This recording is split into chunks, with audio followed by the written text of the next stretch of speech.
আসসালামু আলাইকুম প্রিয় দর্শক। এবার নতুন ইতিহাস সৃষ্ট হবে টুঙ্গী ইজতেমার ময়দানে।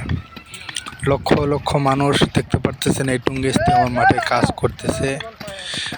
কেউ মাঠ পরিষ্কার করতেছে, কেউ নামাজের কাতারে দাগ দিচ্ছে, কোদাল দিয়ে কুপিয়ে কুপিয়ে যে নামাজের কাতারে দাগ দিচ্ছে, কেউ আবার বাঁশ গাড়তেছে, আবার কেউ কেউ তাঁবু টানাচ্ছে। লক্ষ লক্ষ মাদ্রাসার ছাত্র এবং তাবলিগের সাথীরা ইজতেমা মাঠে কাজ করতেছে, সারা দিন ভর পরিশ্রম করতেছে আগামী 31, 1 ও 2 তারিখের ইজতেমাকে সফল করার জন্য। এবারকার ইজতেমা হবে ঐতিহাসিক ইজতেমা, সেটা আপনারা ইতিমধ্যে জেনে গিয়েছেন। যে ইজতেমায় যে আতিরা যে ঝামেলাটা করেছে, আশা করি ইজতেমা খুব শান্তশিষ্টভাবে হবে, খুব সুন্দরভাবে হবে। ইজতেমার অগ্রিম দাওয়াত সবাইকে দেওয়া হলো, সবাই ইজতেমা আসবেন অবশ্যই। এই ভাইয়েরা তো কষ্ট করে পরিশ্রম করে কাজ করতেছেন, যারা কাছে আছেন অবশ্যই ইজতেমার মাঠে আসবেন এবং কাজে হাত লাগানোর জন্য অনুরোধ রইল সবার প্রতি। আসসালামু আলাইকুম রহমতুল্লাহ।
আপনি মন মতো কিছু সুন্দর করে বানান তাহলে সমস্যা।